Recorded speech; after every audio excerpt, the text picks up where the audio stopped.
So in this video, I am having a look at the communication style of RMT trade union leader Mick Lynch and how to deal with stupid questions with plain speaking.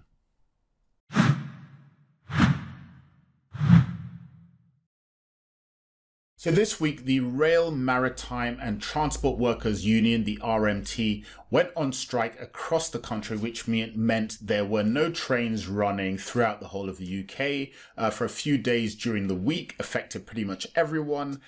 This video isn't about whether you're in favor of the strikes or against the strikes. People are kind of evenly divided. This video is about the way in which I thought the leader of the RMT, Mick Lynch, dealt very effectively with some pretty poor questioning by journalists in different kind of video interviews that he did. So let's take a look at a couple of them, and I'll tell you why I thought he was this week's communicator of the week. You know, for a lot of our viewers, you are the face of the stress, the disruption that they're going to face next week, whether that is children trying to go to exams, whether it's adults trying to get to work or hospital appointments, whether it's people, hundreds of thousands of people trying to go to Glastonbury. What would you say to them? So this is a fairly decent question. It's an opening question, the kind of question that I think journalists should be asking. So let's have a look at how he responds.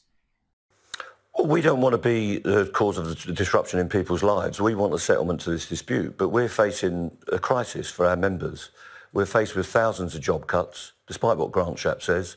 There's been no guarantee that these redundancies won't be compulsory. We've seen 4,000 or 5,000 jobs already go from the railway. They've told our maintenance staff on Network Rail that their 3,000 jobs will go.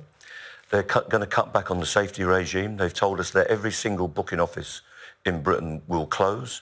They've told us that they're going to extend the working week from 35 hours to 40 or possibly 44.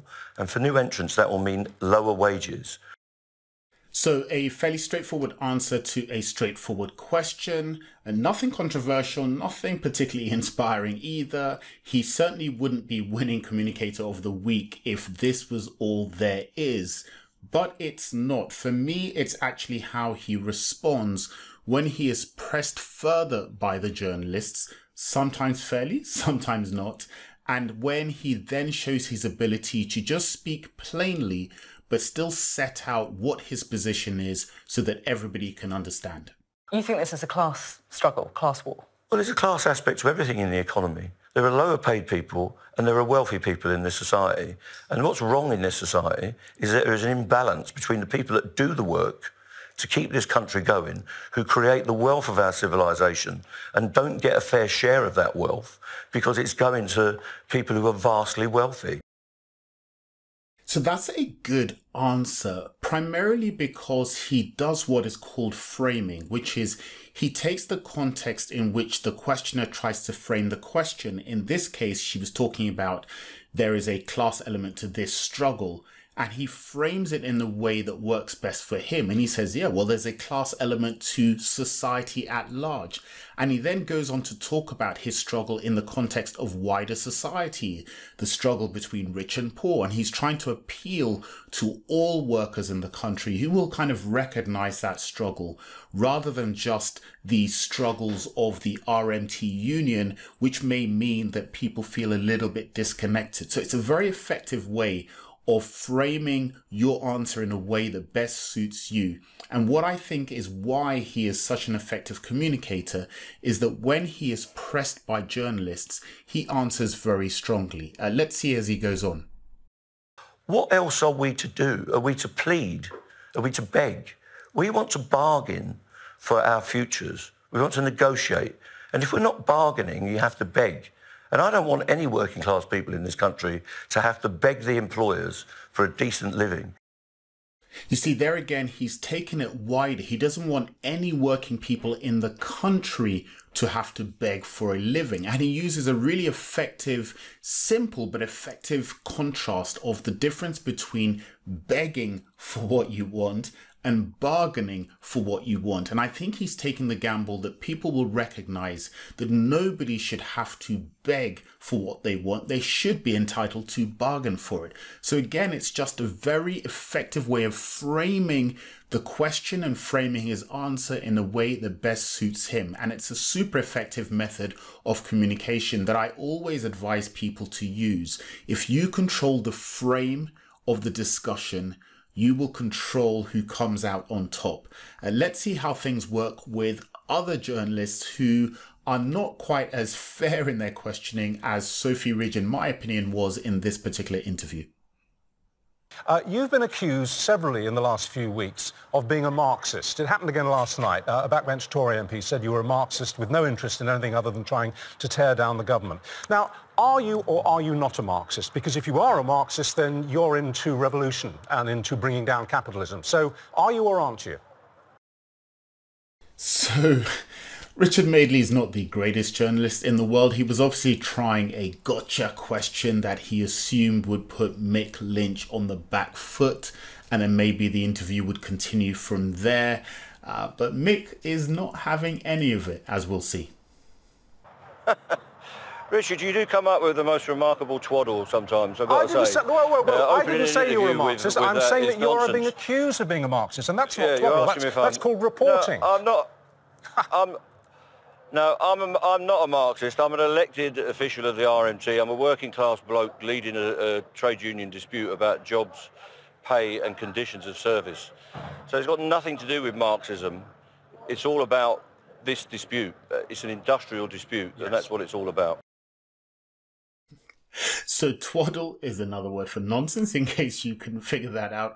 And that is really the way you should deal with a question that's a little bit ridiculous. If you were a plain speaking guy, you just laugh it off and kind of highlight its ridiculousness by rejecting the framework that he tried to present and then just setting him straight. No, I'm a straightforward trade union guy representing my union. So this is what I mean by why I think he's actually such an effective communicator, is when he's being pressed, especially when the pressing is not particularly forensic, he's very effective at kind of batting it off. So let's go on. People with cancer are going to die, and they wouldn't have done if they'd been able to get their treatment today and later in the week and on Saturday.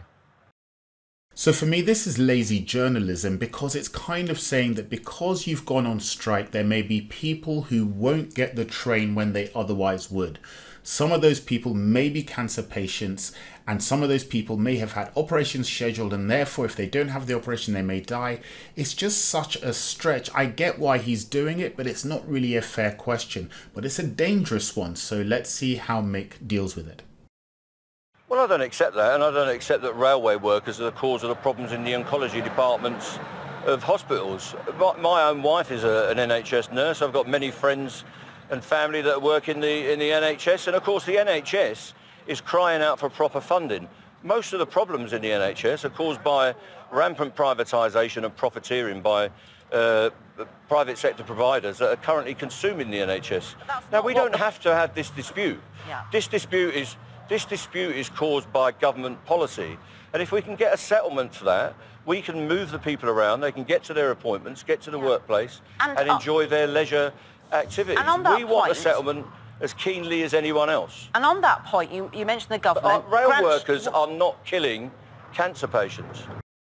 So again, he rejects the framework that the interviewer tried to place on him by saying the problems of the health service are nothing to do with rail workers. It's because of underinvestment by the government. I personally happen to agree with that. The point is, though, he's not allowing them to pigeonhole him or put him in a position in which his argument then has problems. He expressly rejects it and ends with the categorical statement, rail workers are not killing cancer patients, which is exactly the right answer. So very effective communication just by plain speaking to deal with what in my view are just not very good questions. So let's look at how he deals with another interviewer. This time it's Kay Burley, again on Sky News, who I actually have a lot of time for. I think she's super effective, especially when questioning government officials. But I was really not impressed with how she dealt with this interview. The government is saying that they are going to bring in agency workers. My question to you is, I'm guessing that some of your members will still stay on the picket lines. What will they do if agency workers try to cross those picket lines? Well, we will picket them. What do you think we'll do? We run a picket line and we'll ask them not to go to work. Do you not know how a picket line works? What if they do anyway? I very much know how a picket line works. I'm much older than I look, Mr. Lynch. What will picketing involve? Well, you can see what picketing involves. I can't believe this line of questioning. Picketing is standing outside the workplace to try and encourage people who want to go to work not to go to work. What else do you think it involves? And what if they want... Well, I just wondered what else it might involve, because I very well remember the picket lines of the 1980s, where are you going with your... Mr. Lynch. I'm asking you what your members would do, Mr. Lynch. Which picket lines are you talking about? The miners' strikes. Miners' strike. Yeah. Well, does it look like the miners' strike? What are you talking about? No, it doesn't, Mr. Lynch, and I'm just asking, I'm just to clarify. You've gone off into the world of the surreal. No, Mr. Lynch, and I'm sorry if you feel the need to ridicule me, but I'm just asking you what you expect your members to do. But your questions are verging into the nonsense. I'm we asking will pick it as effectively as we can. And what does that involve? Look, there it is. That's what it involves. You won't stop it. Okay, so going on the picket line basically means you as a worker decide to go on strike and you stand outside your workplace so that if there's anybody else that is tempted to go in, you basically say to them, hey, we're on strike, please don't go in. That's pretty much it. Now, in the UK, there has been a history of violence, the miners' strikes in the 1980s, which is what she was referring to, that kind of in people's minds mean that they worry about violence being the way in which that is done. And that's obviously what Kate Burley was trying to goad him into. But it was such a silly question because he was standing in front of a picket line. And so when she put that question to him, he was able to just turn around and say, well, there you go. That's what picketing means. It means a few guys standing there saying, hey, we're on strike. So for me, it was a silly question to ask when behind him, you could literally see what he meant by going on strike and picketing. And he was very effective in using his environment, using the image of his own fellow workers standing on the picket line and just saying, your question's ridiculous. If you're trying to goad me into saying that we're going to be violent, it's a ridiculous question because you can literally see what it actually means. It's a few guys standing on the line saying we're on strike. So for me, poor questioning, trying to frame him in such a way that would be to his disadvantage, and he very effectively rejected it. And again, that for me was really good communication. Let's watch one more method in which the journalists tried to get at him in kind of a counterintuitive way, and let's see how he dealt with it. This week, in just a few days, you have been described as a huge political voice, perhaps bigger than some of the political voices that we do have in this country. Have you considered a career in politics? Could this be the next move for you after you've sorted what's going on at the RMT? Well, my job is to represent my members and get them a deal in this dispute, and I'm focused on that. And I'm aware that the press in this country, controlled by very rich people, will be looking to tarnish my reputation and other people involved in this dispute. That's what they're all about. That's why they follow me around. There's a cameraman here with me now that's been following me for a week. There's reporters from various outlets that follow me. They look in my bins. They knock on my neighbours' doors. So I'm very aware that pride comes before a fall. What we've got to do is get on with the job of negotiating an agreement. And again, he rejects the framing. This time tried to set him up by puffing him up to say, oh, you're such a great leader. Maybe you should go into wider politics. And he rejects it, reminding them that pride comes before a fall, i.e., I'm just fighting for what I believe in. I'm not trying to go any wider than that. He resists the setup, and it's very effective. So that is another example why Mick Lynch was my communicator of the week. Let me know what you think. If you want more help with communication skills, you know you can just reach out to me. Scroll down wherever you are on this page and there's a link on how to handle questions effectively. You can download the playbook, and I'm sure it will help. See you next time.